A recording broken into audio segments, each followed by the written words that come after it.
turƙashi ta faru ta kare a ƙasar jamhuriyar Nijar. Da alama fa ta a cikin Muhammadu Bazoum wato dai tsohon shugaban ƙasar ta Nijar. Tun bayan da wato aka wallafa wata jarida a ƙasar ta jamhuriyar Nijar. An bayyana cewa fa sojojin ƙasar jamhuriyar Nijar na gaba da take tsohon shugaban ƙasar ta Nijar Muhammadu Bazoum da shi da iyalansa da matarsa. Masu wale shin ku me ra'ayin ku game da sakin Bazoum Muhammad a ƙasar jamhuriyar Nijar? Kuna so ku kuma dai ba kwaso. Yanzu kuma kalkale a wato dai wannan ƙasar nan ta Benin za ku je yadda dai abubuwa suke ta ƙara azzarewa tsakanin ƙasar jamhuriyar Benin da kuma dai ƙasar jamhuriyar Nijar. Tun bayan da wato dai ƙasar jamhuriyar Benin ta kwace wa 'yan jamhuriyar Nijar wato dai kwantenonin su kimanin guda 140 na 'yan kasuwa. Yanzu dai tabbas fa 'yan ƙasar Nijar 'yan kasuwa sun bayyana tabbas fa yanzu sun bayyana cewa a zauna a teburin sulhu domin ganin za da bullo al'amarin ƙasar ta jamhuriyar Nijar da kuma da Benin. Masu saurare shin kuma kuna goyon bayan Janar Brigadier Abdulrahman Tchiani ya bude bodar Benin da ƙasar Nijar ko kuma ba ku goyon baya?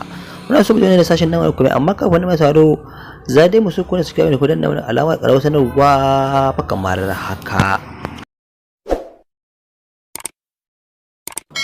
Tuma da yanzu kuma shirin nan zai ɗora.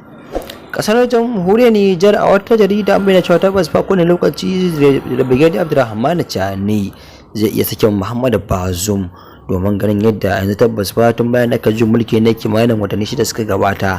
Hakan ya jawo sojojin kasar jamhuriyar Nijar sun killace Bazoum Muhammad, amma sai dai fa yanzu da alama cewa fa za su bude shi a kowane lokaci dan ganin yadda fa ishin cewa za a Muhammadu Bazoum.